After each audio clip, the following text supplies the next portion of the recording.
Welcome back to the channel. If you're here late at night looking for a story to drift off to, you're in the right place. Before we begin, take a moment to like the video and subscribe. No official record exists that can say with certainty when Astrid Carlson entered the world. Parish documents from rural Scandinavia in the 19th century were often inconsistent, and in her case they were especially vague. Most historians agree she was born sometime in late autumn, likely in November, between the years 1856 and 1860. The location was almost certainly Gravik, a remote farming settlement tucked into the hills near Lake Mjøsund in central Norway. At birth, she was not known as Astrid Carlson, but as Astrid Paulsdottir, following the old patronymic custom. She was, quite literally, Paul's daughter. Astrid was the youngest of 8 children born to Paul Anderson Storvik and his wife Marta Olsrud. Paul was already well past middle age when Astrid arrived, his body worn down by years of physical labor.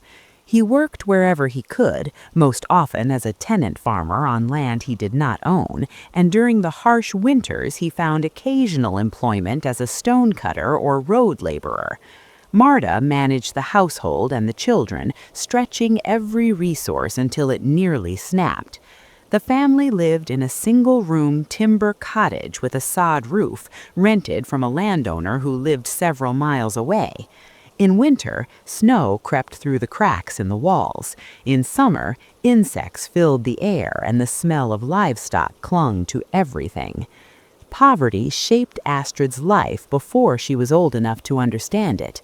She slept on a straw pallet beside her sisters and wore clothes that had passed through several siblings before reaching her. Meals were simple and repetitive, often little more than porridge, potatoes, and thin milk. Meat was rare. Firewood was precious. Astrid learned early that warmth was something to be earned. As soon as she could walk the forest paths on her own, she was sent out to gather fallen twigs and branches, anything that could burn. Other children in Gravik noticed this and mocked her for it, calling her Twig Girl, a nickname that followed her for years. Despite the hardship, the Storvik family was known as industrious. No one could accuse them of laziness. Every child worked, and Astrid was no exception. From a young age, she carried water, tended animals, and helped her mother with domestic tasks. She was quiet and observant, often keeping her thoughts to herself. Some remembered her as withdrawn but polite, while others recalled a stubborn streak and a tendency to hold grudges longer than seemed reasonable for a child. At 14, Astrid left home to work at a dairy farm several miles away, as was common for girls of her age and background. The work was exhausting and relentless. She rose before dawn to herd cattle, milk cows, churn butter, and clean stalls. The pay was meager, but it was one less mouth for her parents to feed and a small contribution to the household income. To the farm owners, she appeared obedient and capable. She rarely complained and followed instructions carefully. Her employer later described her as serious and reserved, but dependable. Astrid attended church regularly and knew her prayers by heart. The local pastor viewed her as devout, if somewhat distant. She listened attentively during sermons and read the Bible when she had access to one. Faith offered structure in a life otherwise defined by scarcity. Yet even in these years, opinions about her varied sharply. Some villagers described her as cold and calculating, prone to telling small lies and playing quiet tricks on others. Others insisted these stories were exaggerations, colored by hindsight once her name became infamous. What is certain is that money held a powerful grip on Astrid's mind from an early age. Poverty had taught her that survival depended on it. She watched her father beg for temporary assistance during particularly bad years, saw her mother barter possessions for food, and internalized the humiliation of needing help. Wealth, to her, represented safety, freedom, and control. It was not comfort she craved so much as security. She wanted to never again feel trapped by circumstance. When Astrid was around 17, her life took a turn that would echo through everything that followed. Rumors later circulated that she became involved with a young man from a family far above her own in social standing. His identity was never officially recorded, and accounts differ as to how serious the relationship truly was. What seems likely is that Astrid believed it meant more than it did. In a society where reputation was everything, the consequences of such an attachment were severe. When Astrid realized she was pregnant, the reality of her situation became unavoidable. An unmarried pregnancy was a scandal that could ruin not just her life, but her family's as well. There were whispers in Gravik almost immediately. People noticed changes in her behavior, her clothing, her attempts to avoid certain gatherings. She may have hoped that the child's father would intervene, perhaps even marry her, but no such rescue came. Her social position, her lack of dowry, and her family's poverty made her an undesirable match, regardless of his involvement in her condition. The rejection cut deeply. Those who knew Astrid at the time remarked that something hardened in her during those months. She became more guarded, less trusting, and visibly bitter. Any remaining softness in her demeanor seemed to disappear. Whatever affection or optimism she once possessed retreated behind a wall of resentment. Accounts of what happened next vary, but all agree that the pregnancy ended violently. Astrid lost the child after an altercation that left her physically and emotionally shaken. The details were never openly discussed, but the aftermath was unmistakable. She returned to work changed. Her employers noticed her withdrawal, her sharp temper, her lack of patience. The girl who once endured hardship quietly now seemed perpetually angry at the world. Not long after, the young man rumored to have been involved with her fell ill and died. The illness was sudden and painful, centered around severe stomach distress.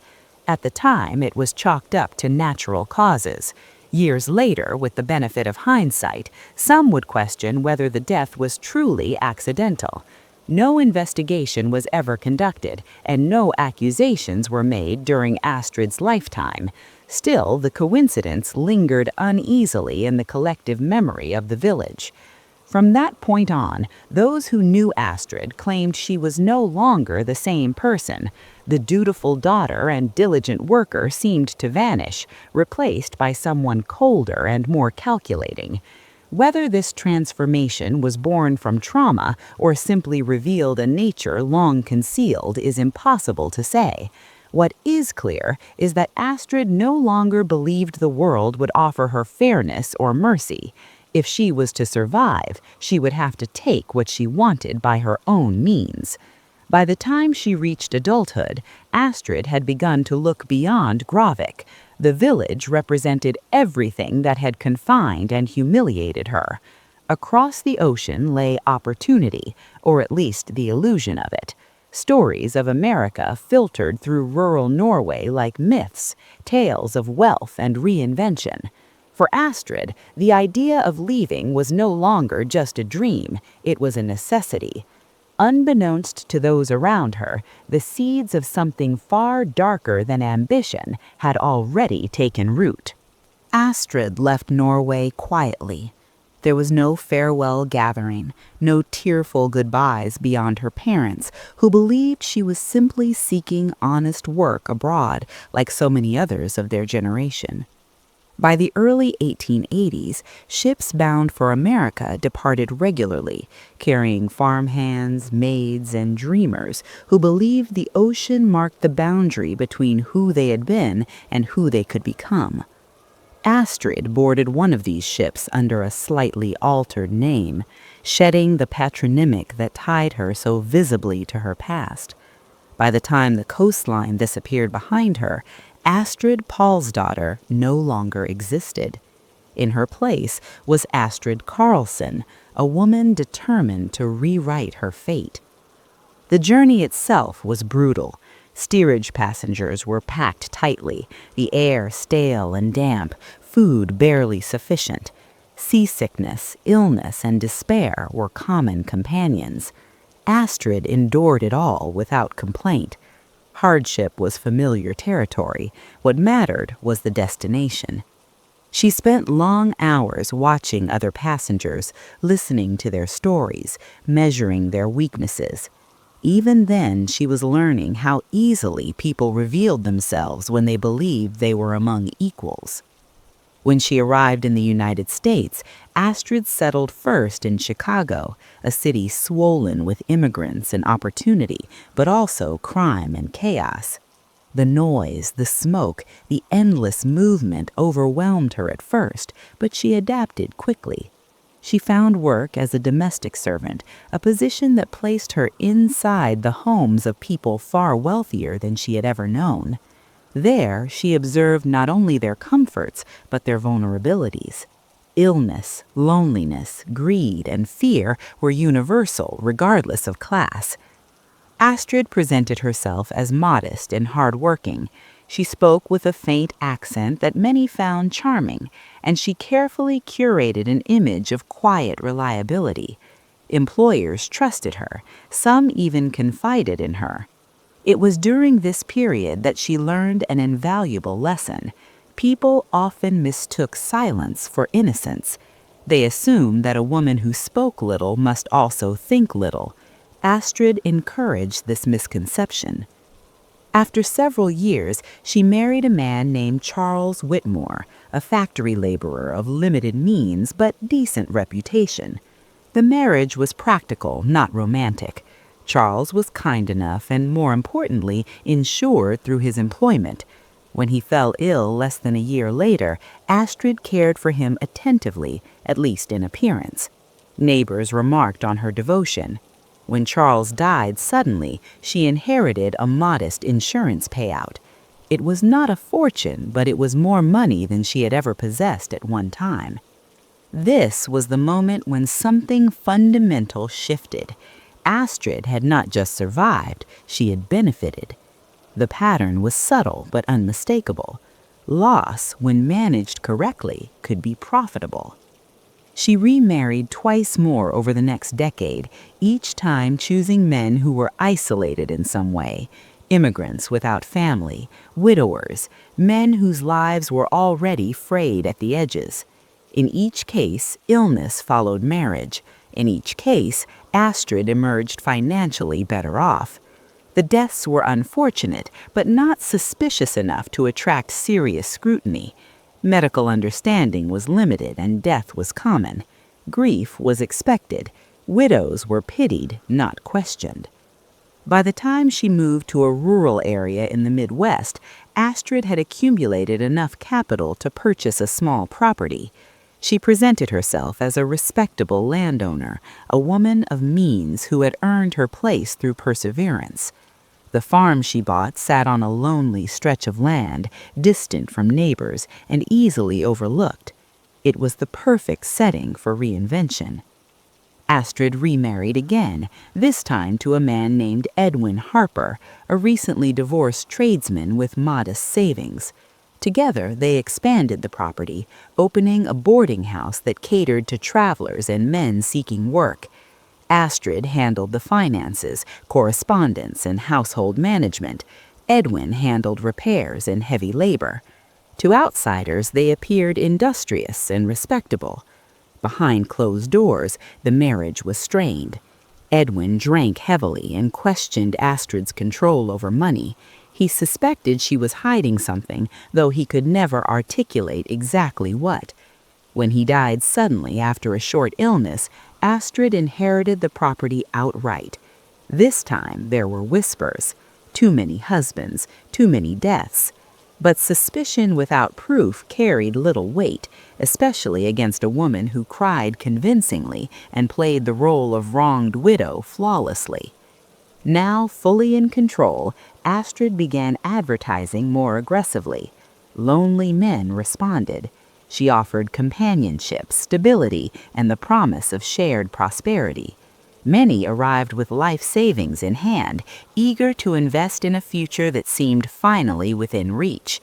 Astrid welcomed them warmly, feeding them, listening to their stories, encouraging dreams of expansion and success. One by one, these men disappeared. Some were said to have moved on suddenly for better opportunities. Others were rumored to have returned home. Letters stopped arriving. Families asked questions that went unanswered. Astrid always had explanations. She was helpful, cooperative, calm. There was no sign of panic or guilt. She understood that confidence was disarming. Over time, her operation grew more efficient. She refined her methods, reduced risks, and learned how to erase traces of those who trusted her. She kept meticulous records, not of lives taken, but of money gained. Wealth accumulated steadily. The girl who once gathered twigs to keep her family warm now controlled sums that would have seemed unimaginable in Gravik. Yet even as her material success grew, Astrid's personal life remained hollow. She did not form friendships. She did not seek affection. Relationships were transactional, tools to be used and discarded. The world taught her that attachment led to vulnerability. She refused to be vulnerable ever again. Authorities eventually began to take notice, not because of a single complaint, but because patterns emerged. Too many men vanished after passing through her property. Journalists grew curious. Neighbors grew uneasy. Astrid sensed the shift before anyone confronted her directly. She was always adept at reading people. The atmosphere was changing, thickening with suspicion. Still, she did not stop. Whether driven by greed, compulsion, or a belief in her own invincibility, Astrid continued. The farm expanded. So did the rumors. When investigators finally arrived, they found a woman composed and articulate, eager to cooperate. She answered questions patiently, her expression one of mild confusion rather than fear. But the past, no matter how carefully buried, has a way of resurfacing.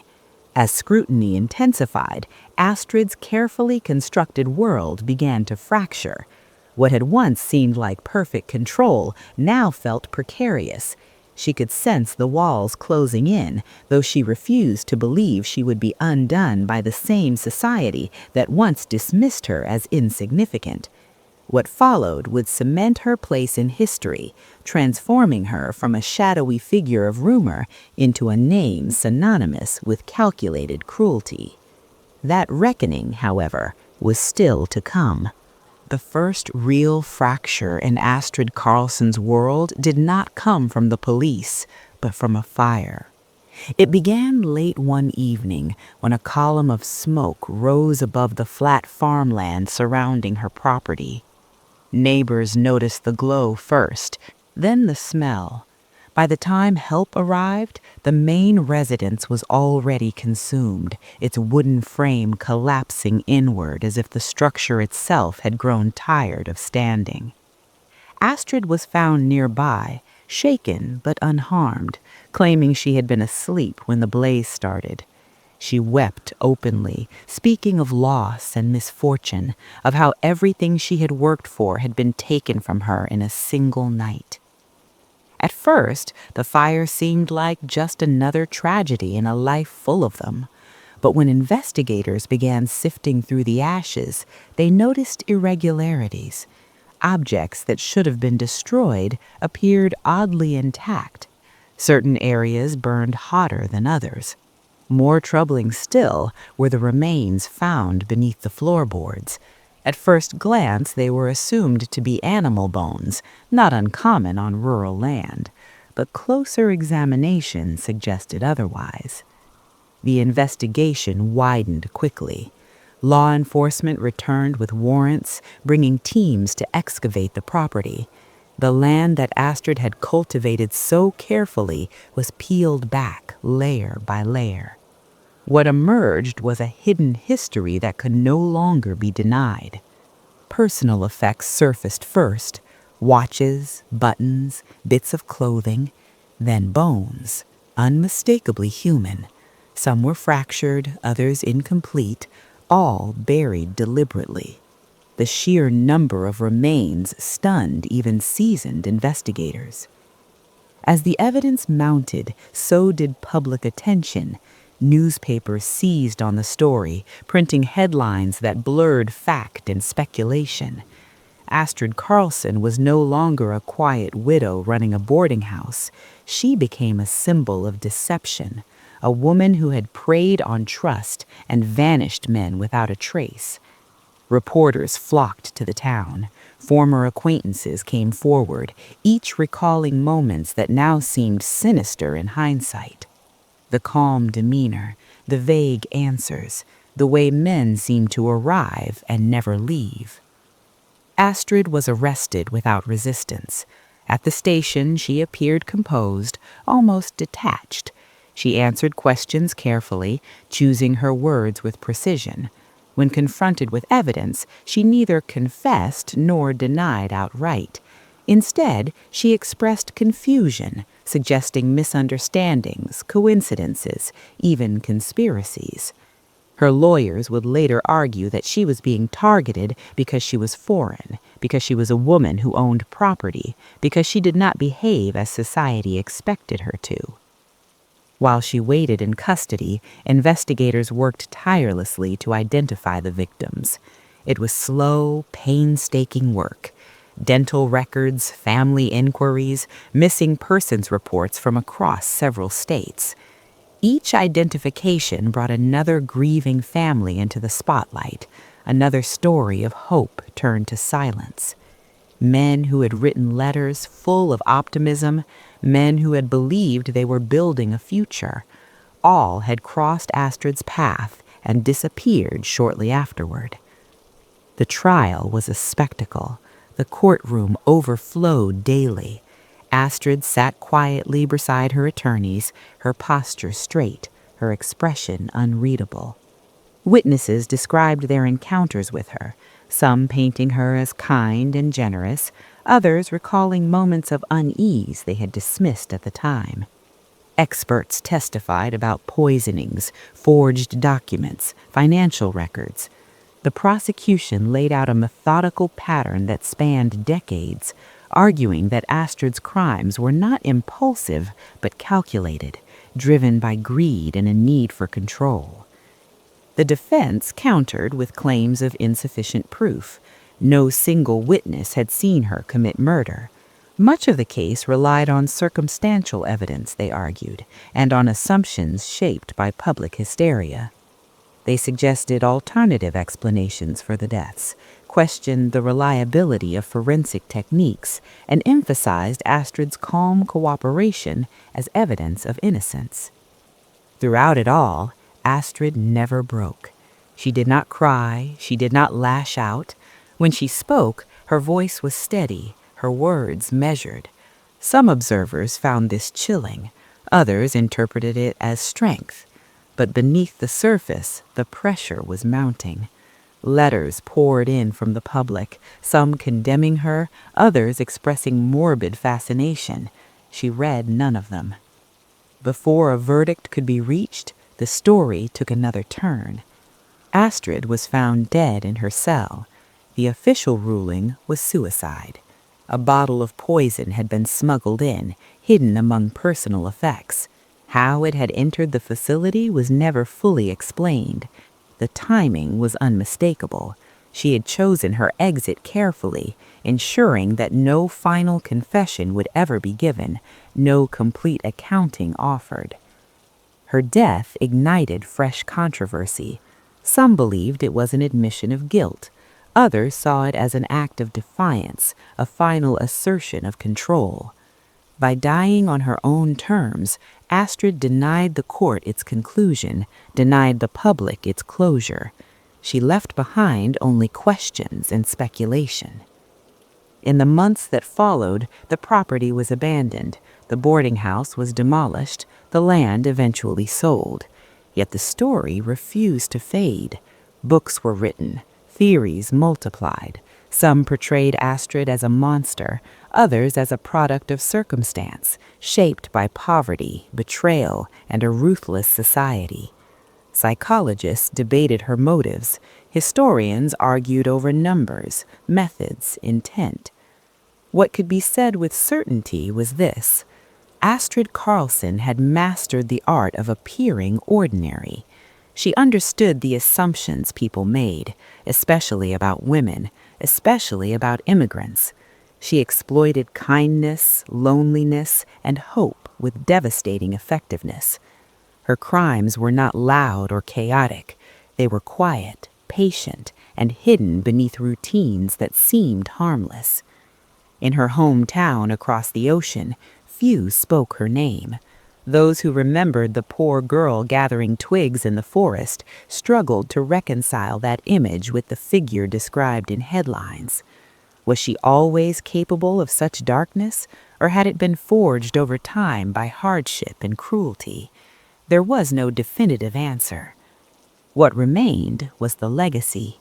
Families left without answers, a community forced to confront how easily trust can be manipulated, a cautionary tale about the danger of underestimating those who move silently through the world.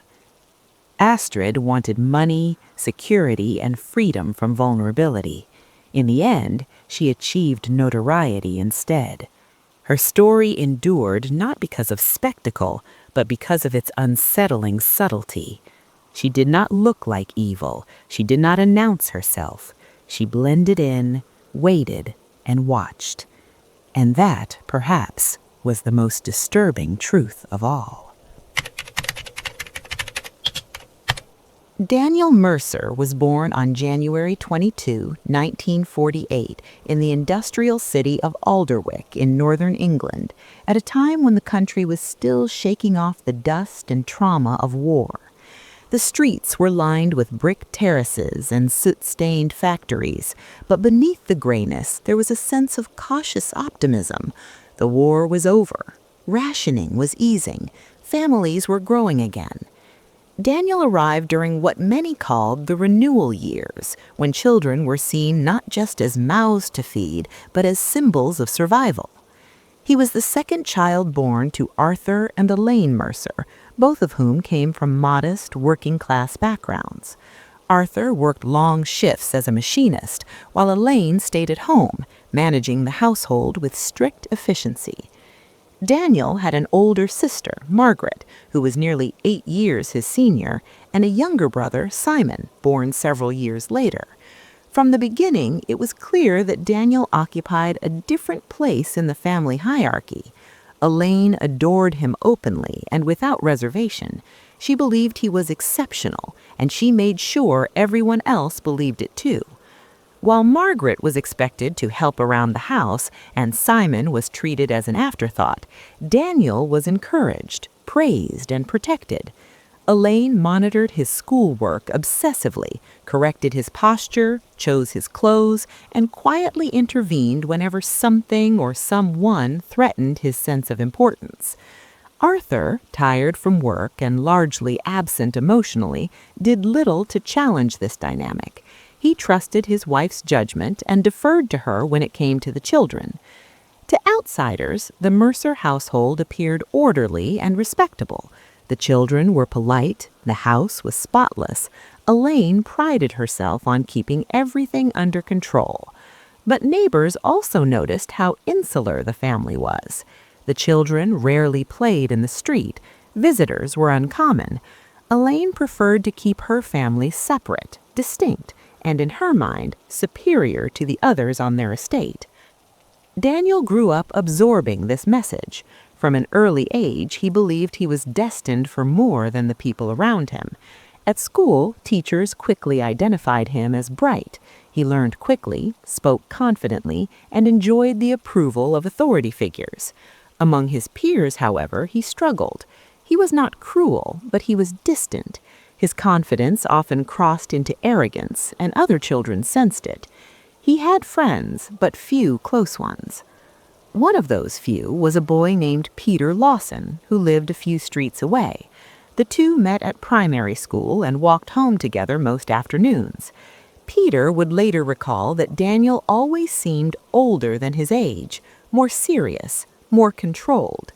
Even as a child, he spoke like an adult and disliked games that involved too much mess or unpredictability. He preferred rules, structure, and winning. As Daniel grew older, these traits intensified. He performed well academically, though he was no prodigy. His real strength lay in discipline. He studied diligently, followed routines rigidly, and expected the same from others. He was particularly drawn to sports that rewarded aggression masked as skill. On the field, he could be surprisingly intense, even ruthless. Teachers praised his competitiveness, while classmates learned to keep their distance. When Daniel was 11, he passed the entrance exams for a prestigious grammar school across town. Elaine was ecstatic. She saw the acceptance as validation of everything she had believed about her son. The school itself was old, selective, and filled with boys who were just as clever and ambitious as Daniel. For the first time in his life, he was no longer exceptional simply by being present. This realization unsettled him deeply. At his new school, Daniel was average. He struggled to stand out, and the loss of automatic admiration gnawed at him. He worked harder, pushed himself further, and became increasingly isolated. Where others formed friendships, Daniel focused on achievement. Failure, even minor, felt intolerable. Despite this inner tension, his home life remained stable until his mid-teens, when everything changed. Elaine began to complain of a persistent cough. At first, the family dismissed it as nothing serious, but the cough worsened. She grew thinner, weaker. Doctors were consulted, tests were run. The diagnosis came quietly but decisively. Advanced lung disease, terminal. Elaine refused hospitalization. She wanted to remain at home, in her bed, surrounded by familiar things. Arthur continued working, unable to afford time off. Margaret had moved away by then, and Simon was still young. That left Daniel. At 17, he became his mother's primary caregiver. Every afternoon, he returned home immediately after school. He prepared tea, adjusted pillows, cleaned the room, and sat with Elaine as she drifted in and out of sleep. Doctors visited regularly, administering medication to ease her pain. Daniel watched closely. He noticed how her suffering softened after injections, how her breathing eased, how her agitation faded. He listened intently as doctors explained dosages and timing. These moments left a deep impression on him. The transformation was immediate and powerful. Pain to calm, distress to silence, control delivered through a syringe. Elaine leaned heavily on her son during this time, emotionally as much as physically. She spoke to him about her fears, her regrets, and her pride in him. She told him repeatedly that he was special, that he would succeed, that he must never allow himself to be ordinary. Daniel absorbed every word. When Elaine died, just weeks after his 17th birthday, the family was devastated. Arthur withdrew. Simon barely understood what had happened.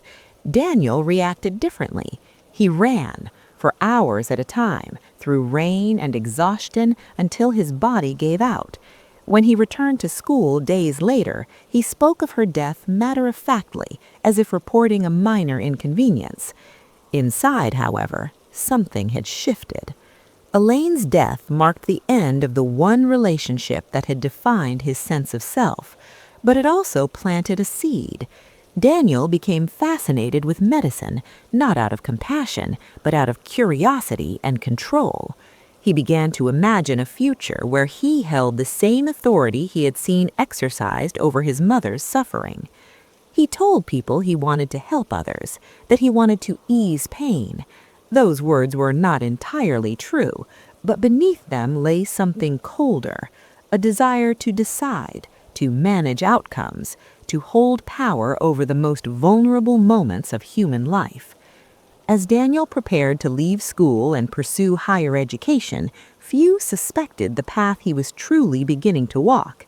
He was quiet, disciplined, and unremarkable on the surface, but inside him a worldview was taking shape, one that saw people not as equals, but as systems to be managed, corrected, and when necessary, silenced. The boy who had once been told he was special had learned something far more dangerous than ambition. He had learned how easily life could be altered with the right tools, and how quietly it could be taken away. Daniel Mercer left Alderwick at 18 with a quiet confidence that bordered on certainty. He had secured a place at a medical college several hours south, a fact Elaine would have celebrated endlessly had she lived to see it. Arthur offered a stiff handshake and a brief word of pride before returning to work. Simon waved from the doorway. There were no tears. Daniel did not look back as the train pulled away. Medical school was everything Daniel expected and more. The structure suited him. The hierarchy made sense. Knowledge was power, and those who possessed it were obeyed without question. He excelled academically, particularly in subjects that required memorization and procedural discipline. Anatomy fascinated him. The human body was a machine, predictable and vulnerable if one understood its weaknesses. His peers found him difficult to connect with. Daniel was polite but distant, competitive without camaraderie. He rarely attended social gatherings and avoided drinking, preferring late nights in the library. Professors praised his dedication, though a few noted his lack of warmth. Patients, they said, might find him cold. Daniel dismissed this quietly.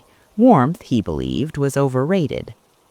During his second year, Daniel met Laura Finch, a nursing student with an easy smile and a calm presence.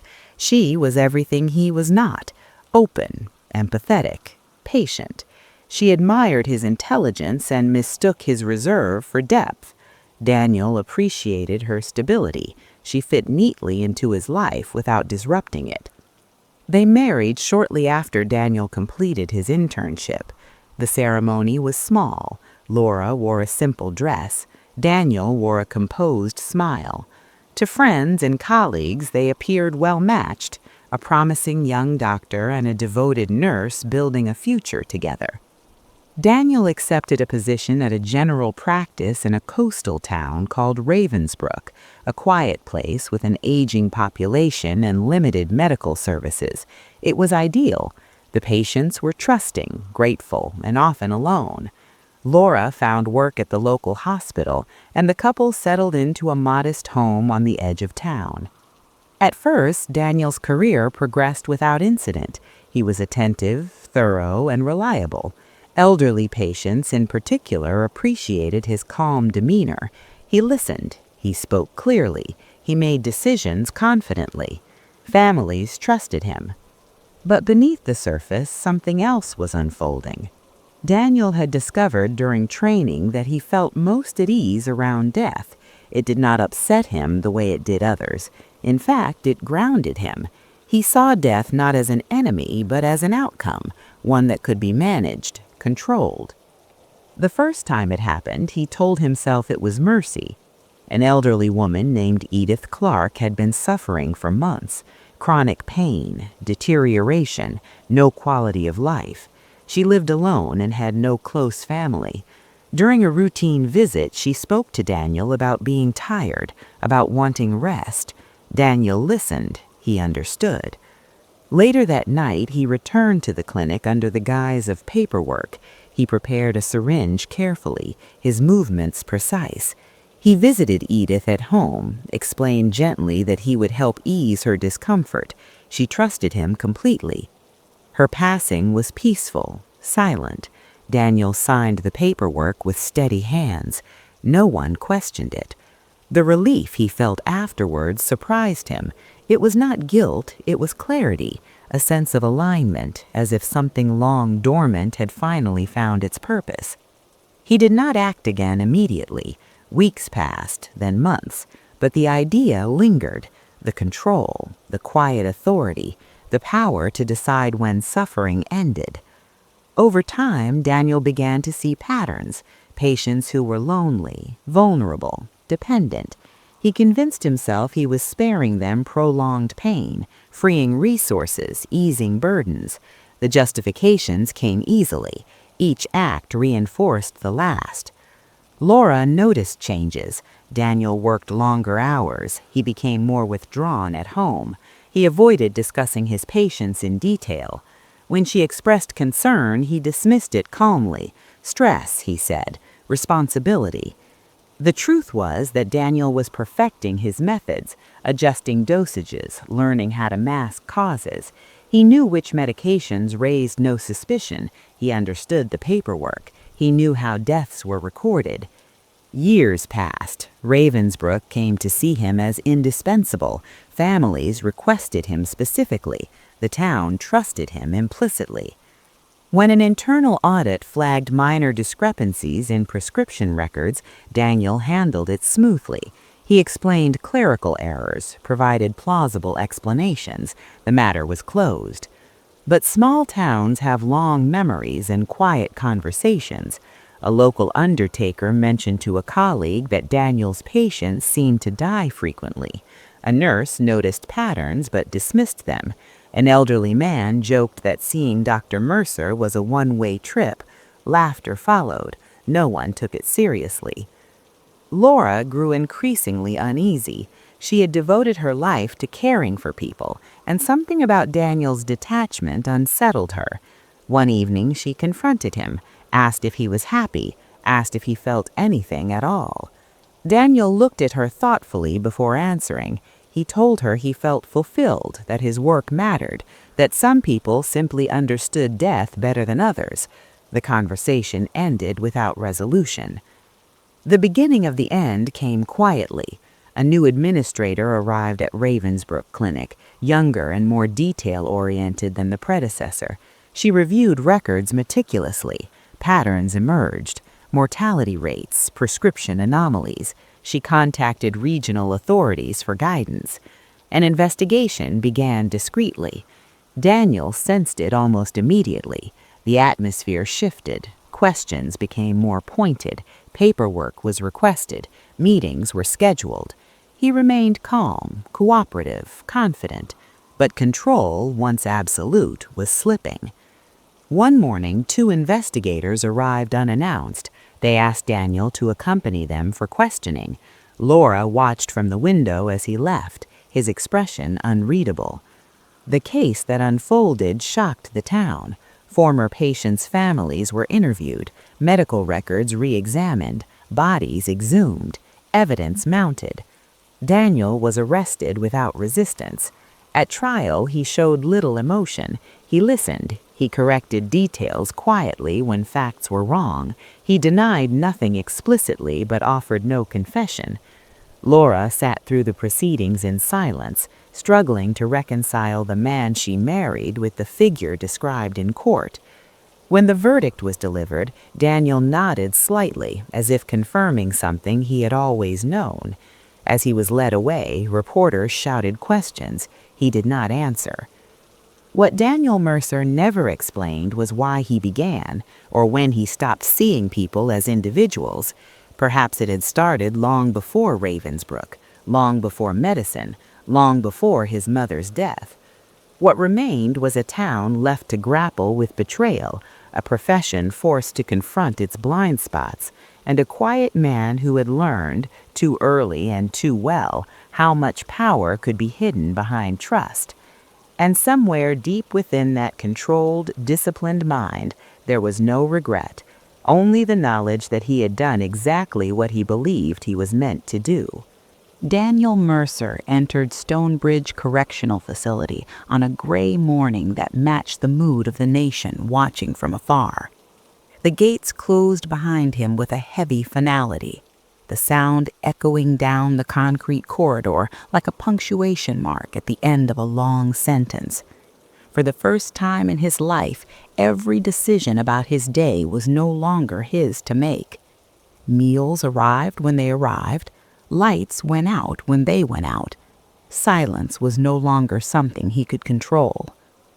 The public expected him to unravel. They waited for tears, for confessions, for remorse. None came.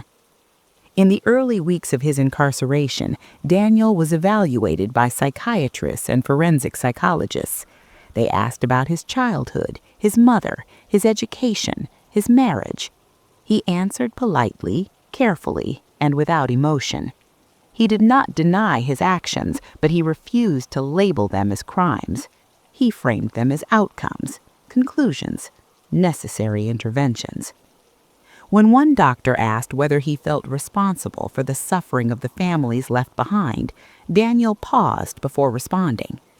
Responsibility, he said, was a complex word. Suffering existed long before he arrived. He merely shortened it. The statement made its way into the press and ignited outrage. In Ravensbrück, the town he had once been celebrated in, the fallout was immediate and brutal.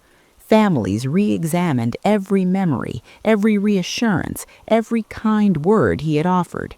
The trust they had placed in him became something shameful, something that now felt naive.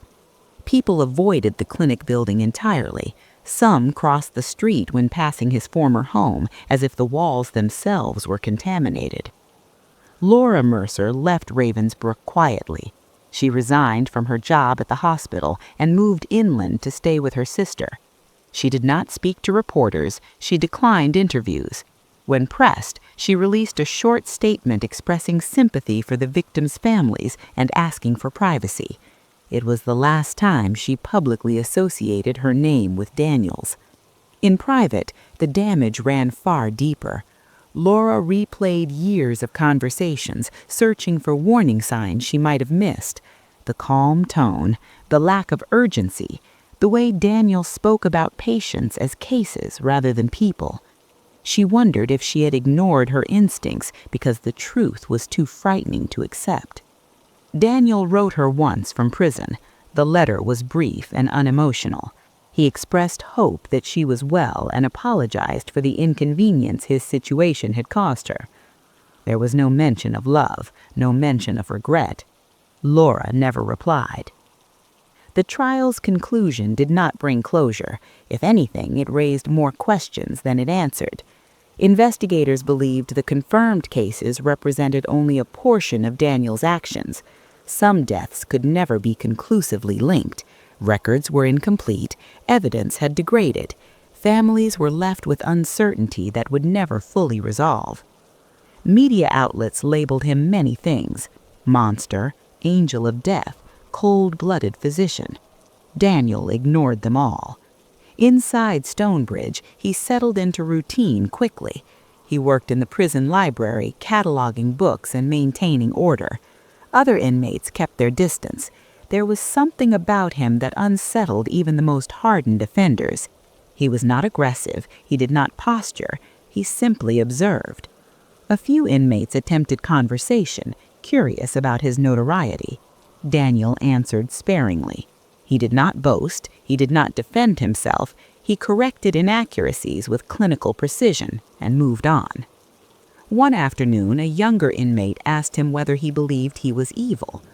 Daniel considered the question carefully. Evil, he said, was a moral judgment assigned by those who needed the world to be simple. He preferred accuracy. The inmate did not ask any further questions. Years passed, appeals were filed and denied. Daniel aged quietly, his hair graying, his posture stooping slightly. His name faded from headlines, replaced by newer stories, newer horrors. But among medical professionals, his case lingered like an open wound. Training programs were revised, oversight increased, prescription monitoring became stricter. The profession looked inward, forced to confront how easily trust could be exploited. In Ravensbrück, a memorial was erected in the town square. It listed the names of those whose deaths had been confirmed. Flowers appeared on anniversaries, candles were lit. People stood in silence, remembering not just the victims, but the version of their town that had existed before everything changed. Some residents moved away, others stayed and rebuilt. Life went on, unevenly and imperfectly. Daniel watched all of this from a distance through articles and reports brought to him by the prison library.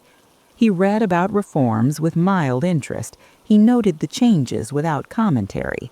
In his mind, the world was simply adjusting, responding as systems always did when confronted with failure. One winter evening, a chaplain visited his cell and asked if he wished to speak. Daniel agreed. The chaplain asked about faith, about forgiveness, about whether Daniel believed in redemption. Daniel listened politely before responding. Redemption, he said, implied wrongdoing. Forgiveness required remorse. He possessed neither. The chaplain left troubled. In the final years of his life, Daniel's health declined. He developed chronic conditions that required regular monitoring. Ironically, he became dependent on the same medical system he had once controlled. Nurses noted his compliance, his lack of complaint. He thanked them for their professionalism. One nurse, new to the facility and unaware of his history, remarked that he was one of the easiest patients she had ever cared for. An older colleague corrected her quietly. Daniel passed away in his sleep on a cold morning, the cause listed as natural complications. There was no public announcement, no ceremony. His body was cremated according to prison protocol. No family members claimed the remains. The news reached Ravensbrück days later. Some residents felt relief. Others felt nothing at all. A few families gathered privately, unsure whether to grieve or simply acknowledge that an era had ended. Laura heard about his death through a friend. She sat with the information for a long time before folding the newspaper and placing it away. She did not cry. She did not speak his name. In the end, Daniel Mercer left behind no manifesto, no final statement, no explanation that could make sense of what he had done. What remained was a cautionary story, one that would be told and retold in classrooms, courtrooms, and quiet conversations. It was a story about trust and how easily it could be weaponized, about intelligence without empathy, about control mistaken for compassion, and about how sometimes the most dangerous people are not those who rage or threaten, but those who speak softly, smile politely, and are never questioned until it is far too late.